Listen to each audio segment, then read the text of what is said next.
Welcome back to another edition of the Wolverine.com podcast. Anthony Broom here with Chris Balas and Clayton Safey. Full booth for the first time in a while. Good to have both of you guys back. Before we get into the meat and potatoes of our show, of course, want to remind you guys that you can get 2 months access to the Wolverine.com's premium content, which includes analysis. It includes the message board. All of that you can get 2 months for $1 using the promo code UM1. So head on over to the Wolverine.com and get that. We're also brought to you today by the Wolverine special commemorative edition of our magazine celebrating the national championship run from 2023, written by the staff at the Wolverine. This commemorative edition celebrates Michigan's remarkable 2023 season and its 2024 college football playoff national championship run, which was only a few short months ago, but feels like it was forever ago at this point. And there are features on Jim Harbaugh and there, Blake Corum, JJ McCarthy, full color pages, a lot of great photography in there, analysis columns. It's all there. So head on over to the WolverineOnDemand.com.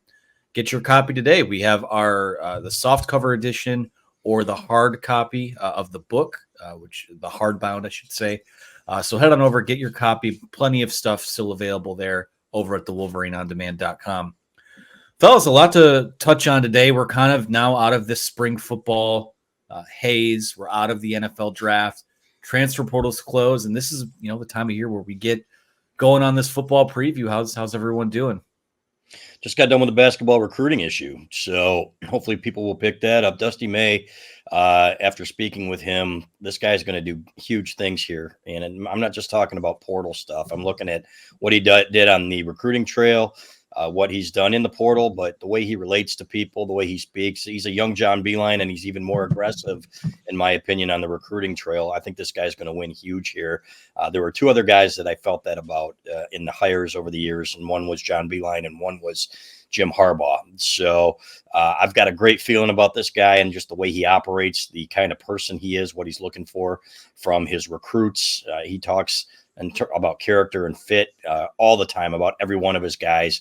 And you guys will be able to read about this in the basketball recruiting issue, but what he said about these guys and their character and how they're coming together. He has a vision for this team and putting a roster together that, his predecessor wasn't able to figure out. So, and that he did it in 2 months is frankly startling. Less than 2 months. I think it was 6 weeks.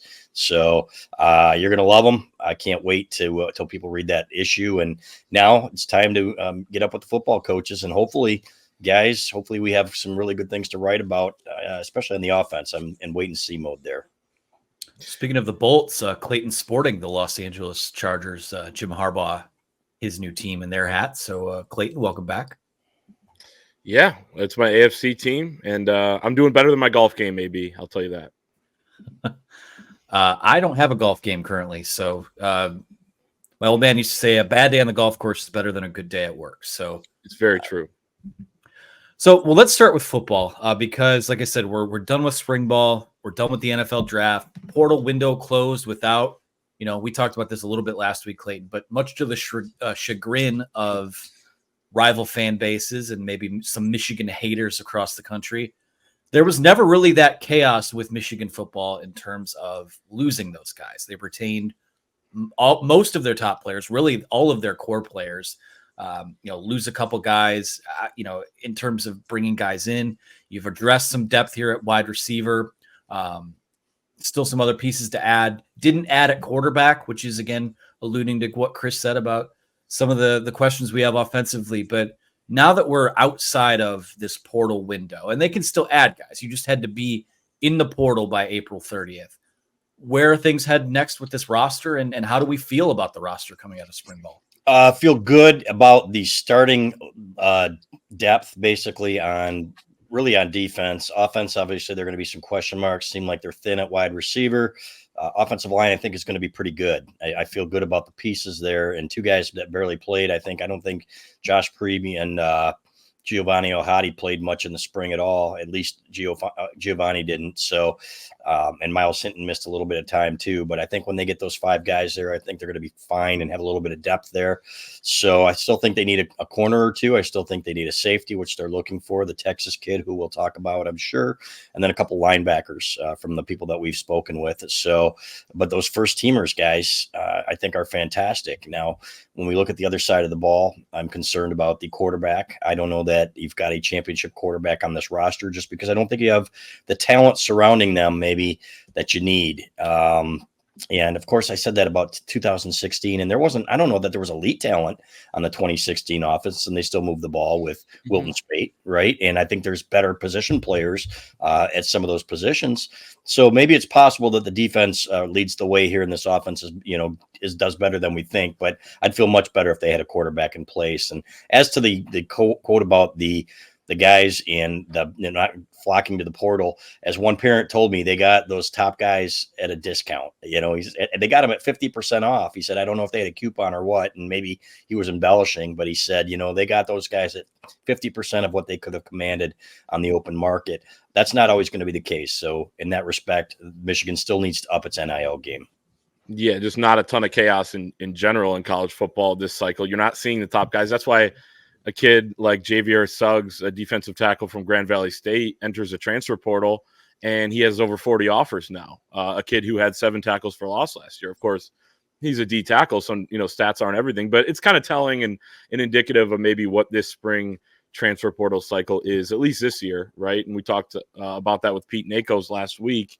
We'll see what it is going forward, but it feels like the top talent's going to be there in December. That's when you kind of load up maybe your starters, and then this is a depth guy here, some cleaning house there with some numbers with guys leaving. So that's kind of an interesting one. Yeah, the 2016 comparison is interesting to me. Like, they were able to move the ball with an O-line that was good, not great, maybe not as well coached, I think, as the Sharon Moore lines the last 3 years. We'll see what Grant Newsome can do, and of course Sharon Moore will be involved in the line quite a bit. He said that when he was on John Jansen's podcast a week or two ago. So you have to trust that, he's going to have that identity, but Davion Smith was the running back then. I think you could have some, better production there with Donovan Edwards and Kalel Mullings. We'll see, right? Receiver, I think you had some really steady guys there in 16. This year, the guys have to prove it a little bit. I know we have a question about Tyler Morris later on in the show, but I feel, decent about the roster. They didn't lose a lot of top talent, and now they can still go and get some. Chris, you mentioned Terrence Brooks from Texas, a corner who they're targeting, but a few others. You're looking at wide receiver, maybe to add corner, D tackle, safety, and as you said, linebacker. So there's still those spots to figure out, and those missing pieces. Kicker was a big missing piece that they filled. So I feel like that was one domino that they were able to knock over. You have the couple wide receivers coming in, maybe not a difference maker at receiver, but you're kind of on your way to filling out those last pieces that you need.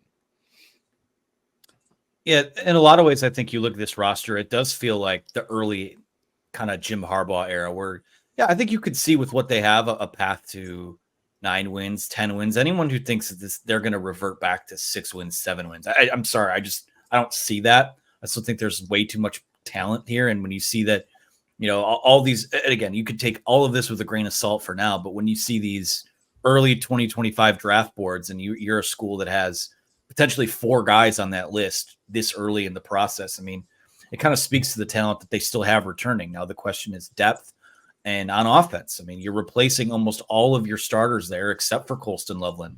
And, if you want to call Max Bredesen a starter, I guess you can. But to me, I think that given everything that transpired over the last several months, that they were able to kind of keep this together, keep it mostly intact. I've termed it at times this year as like they're needing to be like this. You're paying the tab on what the last 3 years were in terms of finally having some question marks at other positions. But, the fact of the matter is I don't let how good those teams were take away from the fact that I think that there is still something really good left behind here. And it might be a notch or two below, but a notch or two below could still be a very good season. And now with a 12-team playoff could still have you in the mix for a college football playoff game or to host a college football playoff game. So It's interesting. Again, I know there's a lot of people that kind of come out of this offseason underwhelmed because of the quarterback situation. I think we've seen enough there to where it could be interesting.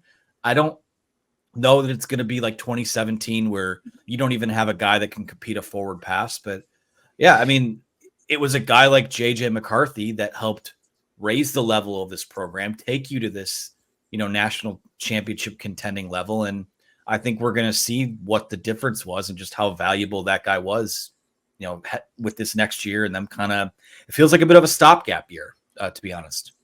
Well, it would if you weren't losing all the elite talent from, you're going to lose 5 more guys to the early rounds of the NFL next year. So when you say stopgap, I've got concerns about 2025 that they're going to have to go to the portal and they're going to have to get a lot of help. I think when you lose guys like Mason Graham, when you lose guys like Kenneth Grant, the Colston Loveland. So to me, it's more of okay, this is one last opportunity here to really, you're going to have, if the offense is solid, then I think they've got the defense guys to contend in the Big Ten. I wouldn't pick them to win it, but I think that they can hang around until that last game against Ohio State and have a chance. So then it all depends on quarterback play. And that to me was the biggest disappointment was, okay, because we've been hearing guys, it's not like we've heard from anybody in that building that, boy, Alec Clergy really made a move and he's the guy. We've got different opinions from so many different people. One guy saying, well, maybe it can be Davis Warren. We had another guy. In fact, some of the players told us when we were delivering some magazines, I think Jack Tuttle's the guy with a little bit of Alex Orji mixed in. And then I've had another guy tell me that we think Jack Tuttle's going to be the guy. So who knows? And it's, but they've got all summer and they've got all fall camp to figure it out. But to me, that is the one area where you could make up for those weaknesses in depth, and you can make up for those weaknesses in losing all those guys to the NFL if you had great quarterback play. I don't anticipate that. And to me, that's the disappointment. But I am still extremely excited for the season because I think this defense is going to be deadly. And I think there are good players on offense, especially on the offensive line. And if they get solid quarterback play, they could win a lot of football games. Mm-hmm. Yeah, you don't have that eraser at quarterback like J.J. McCarthy was when it was 3rd and long. And, yeah, he didn't throw 35 times a game, but the throws he had to make were really important at big moments. And I think Bill Belichick talked about this during the draft. Like, he didn't have the layups like everybody else had, the little screen pass. That was in Michigan's offense. That's a handoff or, a quarterback run at times, maybe not as much as you would have thought given his athleticism. But so the numbers weren't everything, but he was huge for that offense last year. And you don't necessarily have that there. You don't have Blake Corum anymore, but I think tackle could be a little bit shaky. I'm a little bit concerned about that position on offense, but I think like you said, CB, I mean, there's still months to go in the season. As Jim Harbaugh always said, quarterback and kicker are kind of those two positions where you can get better throughout the offseason quite a bit. You don't need somebody else. You can throw into a tire, whatever it is, and improve. And obviously they'll have the receivers there to run routes with, but they still got time. They still got a fall camp. Jack Tuttle will be healthy. So we'll kind of see how it pieces together. Well, let me ask you guys this. This is kind of off the cuff and just something I thought about as we're having this conversation.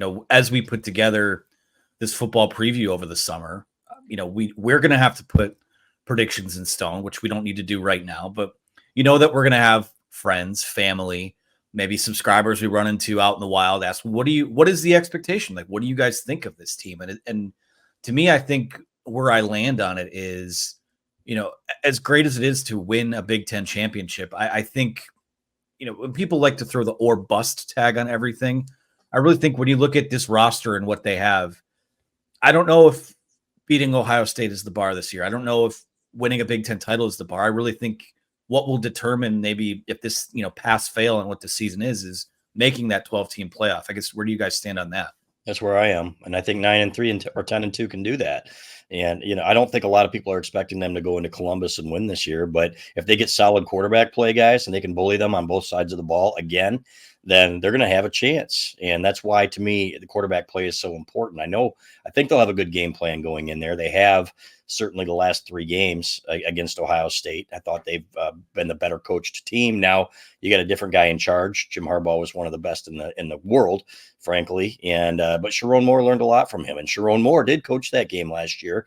Yes, Jim Harbaugh was part of the planning process in the week before, but Sharon Moore did have to coach that team. So, and these guys don't know anything but beating Ohio State. That's the best part about it. They've got that confidence. And I think that a lot of them are kind of excited that they're being overlooked. And they're thinking that they're coming back trying to defend their championship, especially those guys like Mason Graham and Kenneth Grant and Will Johnson. They have got probably as top heavy an elite 5 as anybody in the conference, at least. You look at Ohio State and they're pretty good too. I think Oregon's obviously up there as well, but you got like 3 or 4 first round picks there, fellas, and excited to see what Donovan Edwards can do in a full-time role at running back now as the lead guy, as the number 1 guy.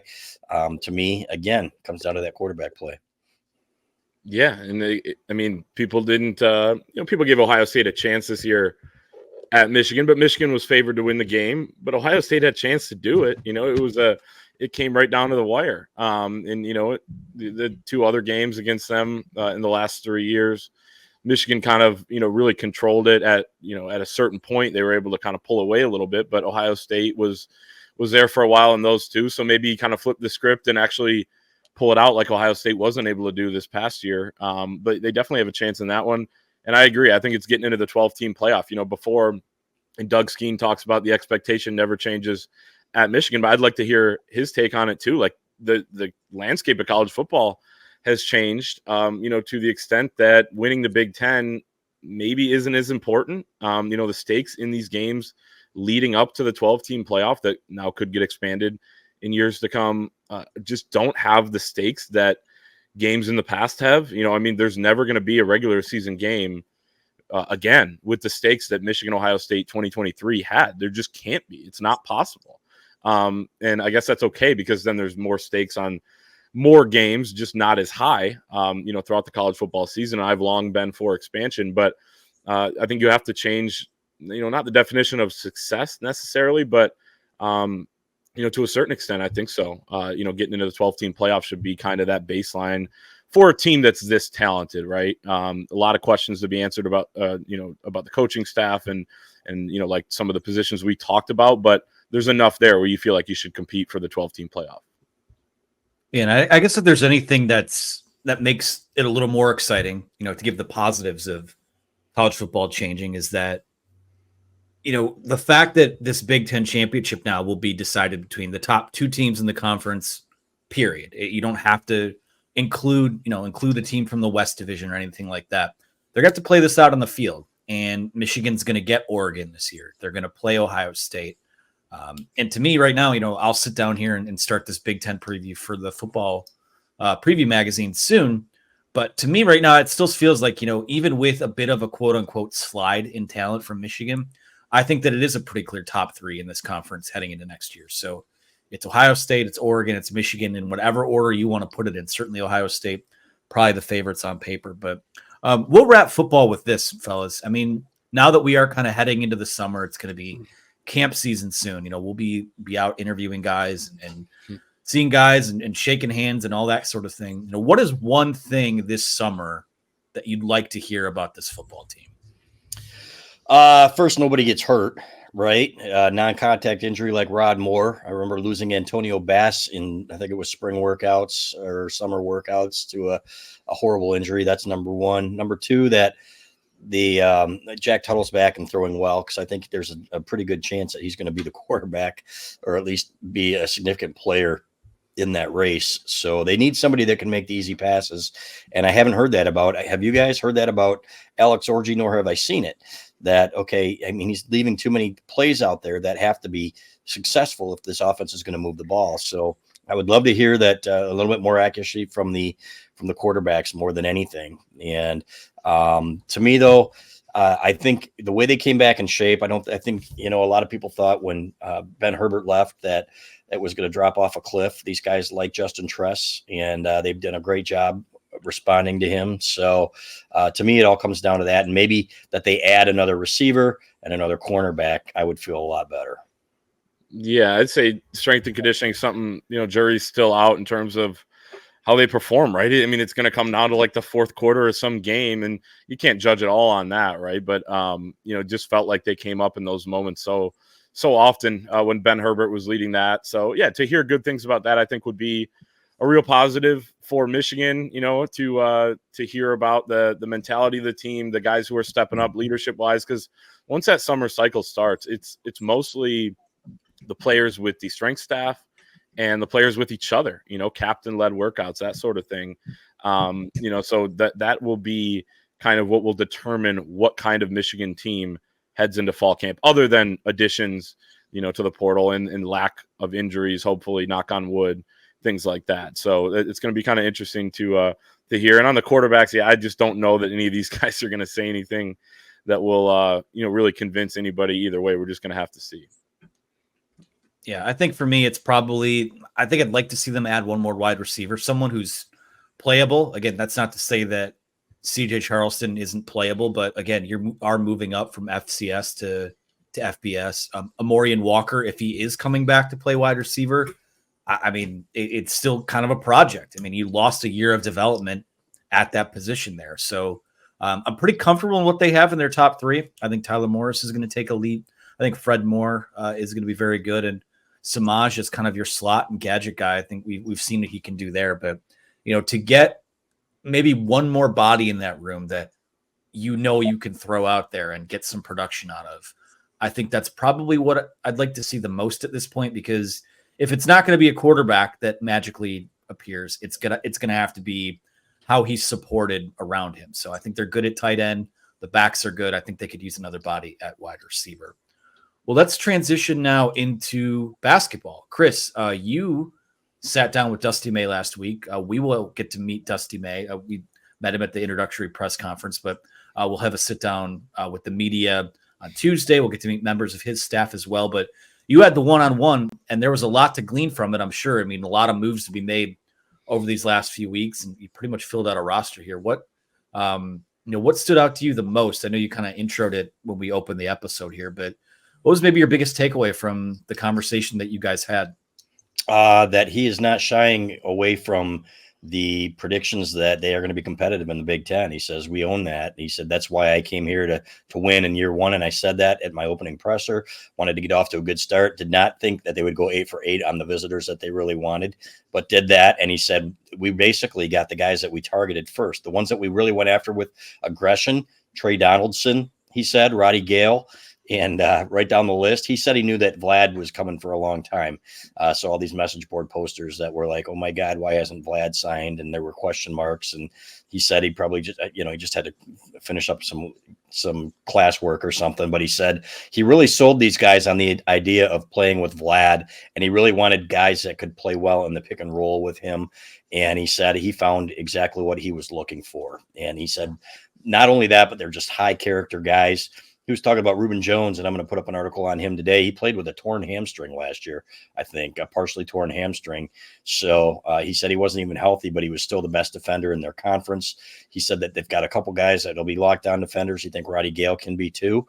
And he's got a bigger role for Sam Walters. He thinks Sam Walters is more than just a shooter. He said there are things that we're going to do with him. They have an idea of how they want to put guys on the floor together. But at the same time, he said they've got to see him first. But this guy is everywhere. He basically did his one-on-one with us from Florida Atlantic, where he was watching his guys graduate. His kids love him, and you can tell that there's a lot of respect. The other thing that he said that I thought was very fascinating was when a couple of the recruits were in and the staff had been together for 2 days, and one of the kids said, you guys look like you've been together for years. He said the chemistry is off the charts. He said these guys are off and running. They've all got great connections. And you can tell when it came to Justin Pippen, he said, I had a mid-major coach call me the second I got the job. And he said, I tried to wrap him up early. He was too big for me, but he's perfect for you. And they watched film. He said he got on the phone with Akeem Miskdeen, and who had relationships with some of his people, and that's how they closed the deal. But he said they are absolutely thrilled to be here. You can tell he had the smile on his face when he was wearing that Block M. He said, I can't believe it. This is a guy that wanted to be here over these other coaching opportunities because he understands what the University of Michigan is all about. This is a grand slam hire, guys. He is going to win big here. I have no doubt. Well, Clayton, I want to pivot to you here. I guess with this roster, I know there's still maybe a couple spots up for grabs, but lingering questions with this roster, and maybe something that we even ask tomorrow when we talk to him, like is there anything else that they'd like to address with this? When you look over what this roster has and what they're bringing to the table, what do you see as an opportunity to still kind of augment here? Yeah, it's tough to exactly say because you haven't seen these guys play together, and you haven't seen what a Roddy Gale is going to be like as a junior in college, right? As opposed to a banged up sophomore, for example, because I think he's one of the guys that could be the difference makers on this team, or one of them. That you have the ball in his hands late in the game, that sort of thing. I think they're missing potentially that piece, but again, it could be on the roster. And then just maybe the vision on what the quote unquote 4 position is going to look like. You have Will Cheddar there, you have Sam Walters, who's kind of more of a big 3 probably than a prototypical 4. But as Dusty said, on I think it was Rothstein's podcast, when he basically said it's a lot of it's going to depend on who the other team has on the floor too, like what their rotation is going to look like. So you have Danny Wolf. You have a lot of height and size down there. So maybe it's that athletic big wing or a difference maker scorer. But honestly, what they're sitting at 12 scholarships right now, like it's a pretty good, talented, and deep team that I think there are probably some good players on this team that aren't going to get the minutes that they want just because they have filled this roster pretty impressively. 8 guys. I was trying to think of. So, I know Trey Townsend visited. They didn't get him, and I don't know, how hard they pushed. But was that the only visitor that they didn't get? It might have been like, that's pretty ridiculous. So, CB, I know you wrote about that. That's fantastic stuff. And the fact that they were able to do that, and that they can identify who they want, get them here, and get the interest reciprocated, and that they want to play for Michigan, for Dusty May, for this staff is really, really impressive. And as Dusty said in his intro presser, like part of building for the long term is winning in year 1. And I think they're going to do that, pretty darn well here. You look at the roster right there. It's they've got a chance to do that once they forge things when they arrive around June 10th. And that second year looks pretty good too as a base, right? Some of those guys might move on, but at the same time, he's going to be recruiting some other kids that are going to be really, really helpful to that team too. So I'm very excited about his roster composition. That was one area where Juwan Howard really had a hard time, right? And I think he put his eggs into a couple baskets there that a lot of people knew it wasn't going to pan out with these kids, and then got burned. And now you've got ball handlers, you've got guys that are at every position here where it's okay, who's going to play and who's going to sit. So I love it. I love what he's accomplished here, and going to be fun to watch, guys. I guarantee it. I think what sticks out to me is, you just hit on it, Chris, operationally, how much more organized it is. This was a board of guys that, did he extend 40 offers, 45 offers? And those are just the ones we knew about.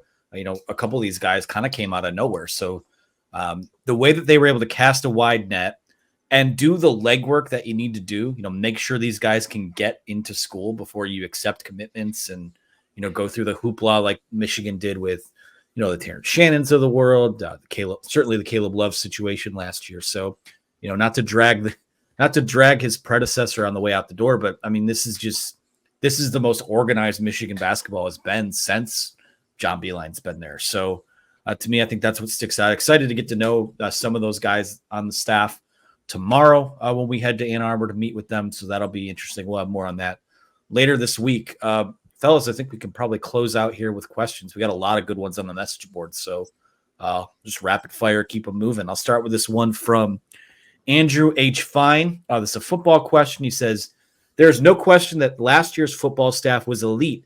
What is the vibe on the new staff so far? Is there a future superstar among them? And if so, who is it?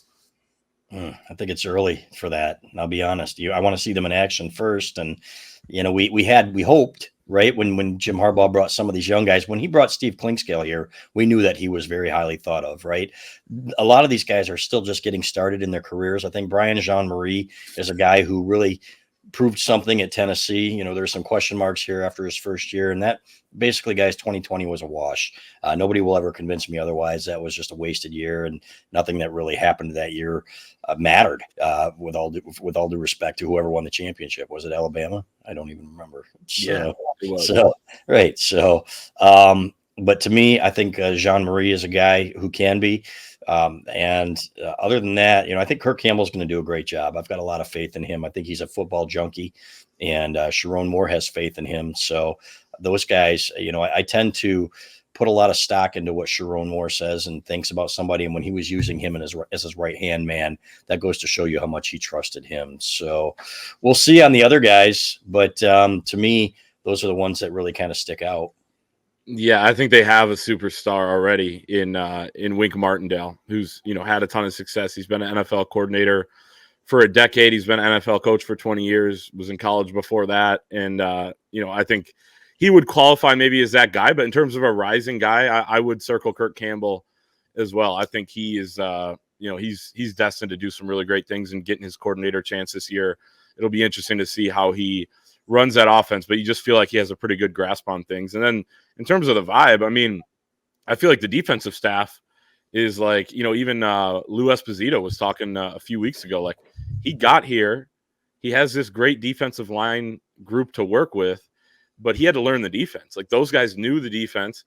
He had to learn it. So I feel like those guys were getting up to speed. Lamar Morgan pretty much knew it from his time with Minter at Vanderbilt.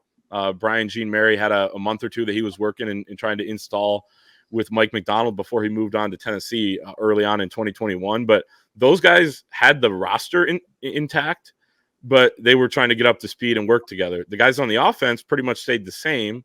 A couple guys shifted positions like Kirk and Grant Newsome, but they're trying to figure out what the hell this you know, group of personnel is on offense. So it's kind of interesting dynamic, you know, from one side of the ball to the other. But the vibe and everything else is like they say it's good.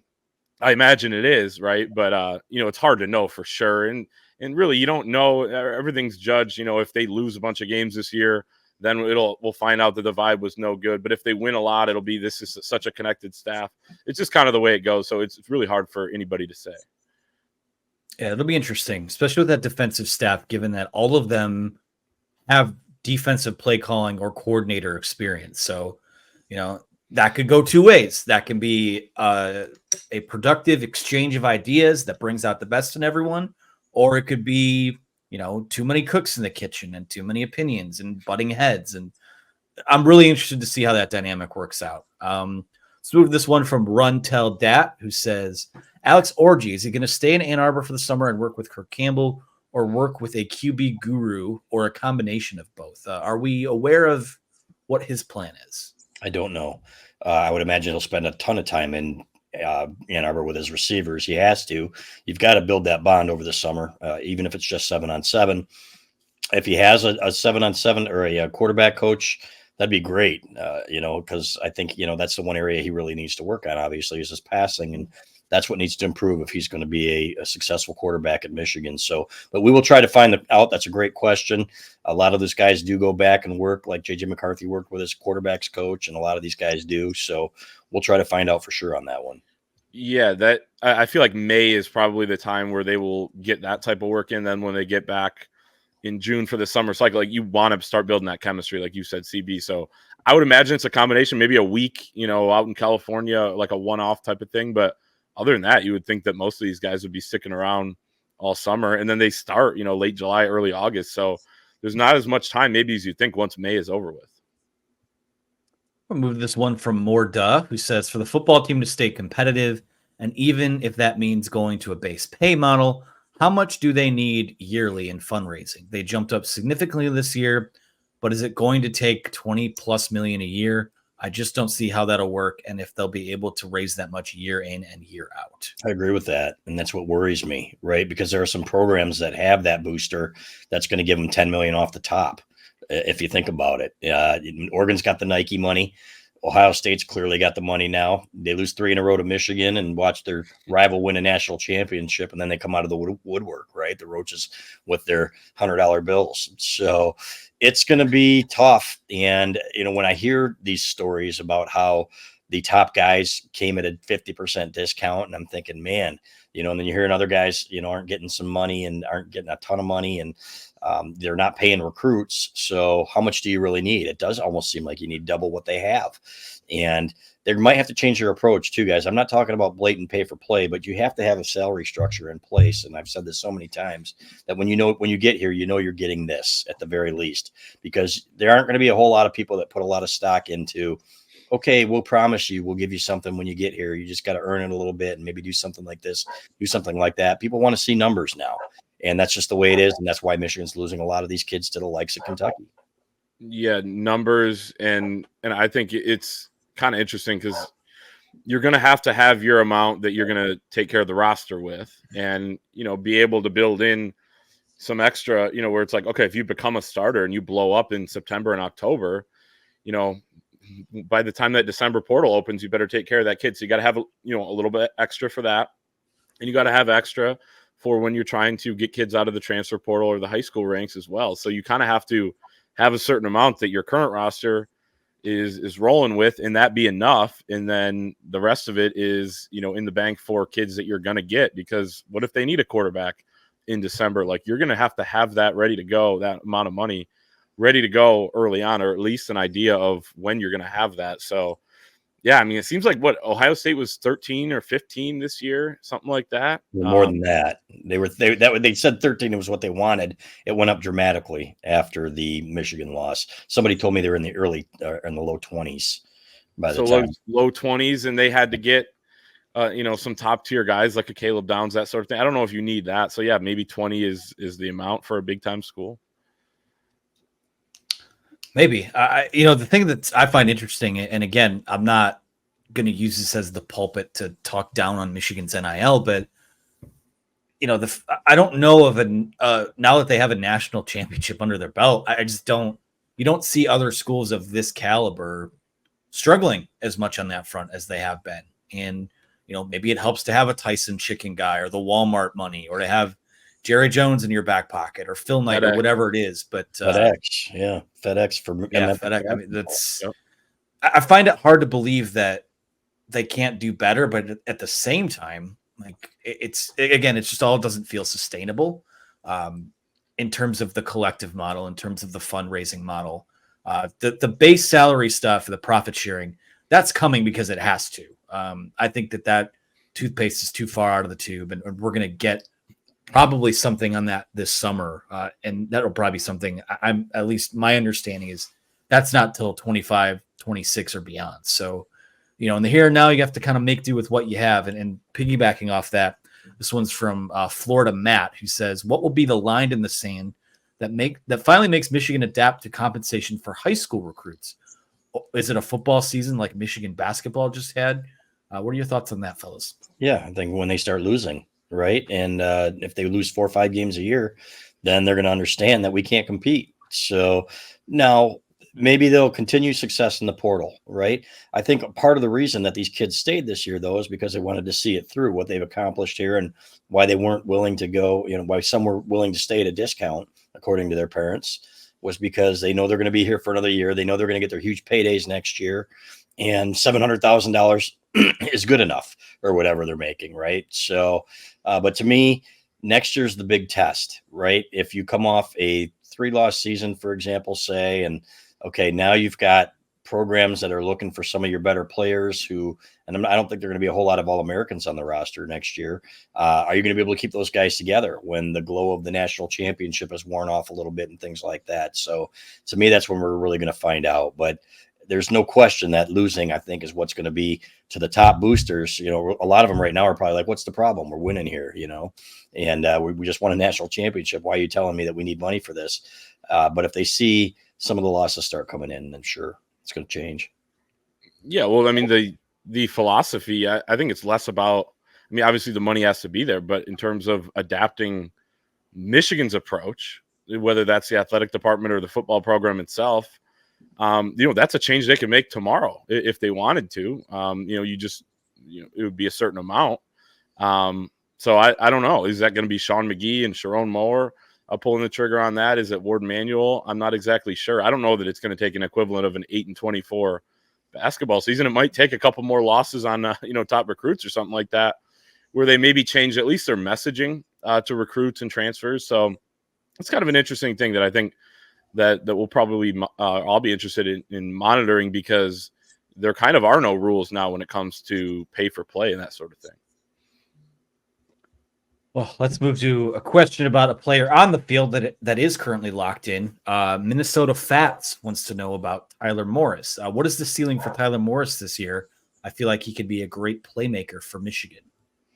Yeah, he was a top 100 guy in high school for a reason. And I think he's going to be the leading receiver. He'd be my pick anyway. And I think he's a 600 to 700 yard guy, right? Kind of like that Ronnie Bell role a couple of years ago, and in the years when he led Michigan in receiving. So, and I think he has that ability. I think we saw the speed in the Rose Bowl. I think he's got good hands, and he's got the wiggle.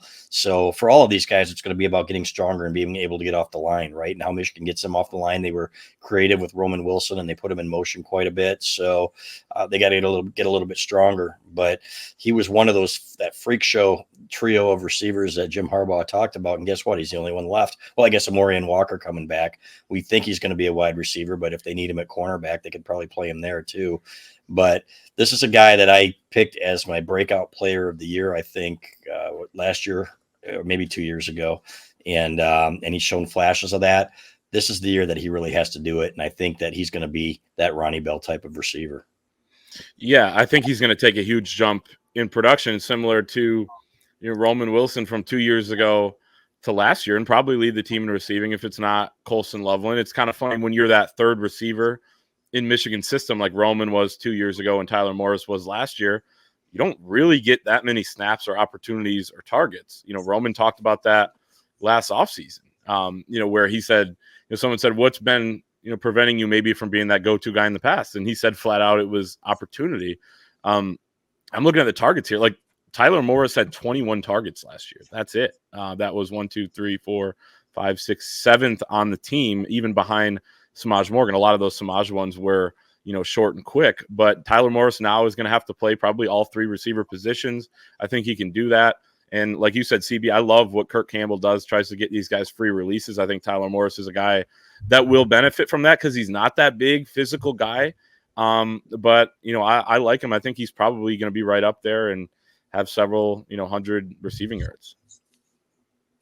Well, excited to see what he'll be able to do. Excited to see what this new look wide receiver room does. I'm just, to bring it all full circle, intrigued as hell by this offense in particular. And I don't know if that's good intrigued or bad intrigued yet. I guess we'll see how the summer plays out. We'll see how, and again, you don't have that runway to figure it out this season. You have a game against Texas in week 2. So there's going to be a sense of urgency there, and continuing to develop that identity and figure out what this thing is going to look like. But I think that's going to do it for us today, guys. Appreciate your time. Appreciate everyone for watching.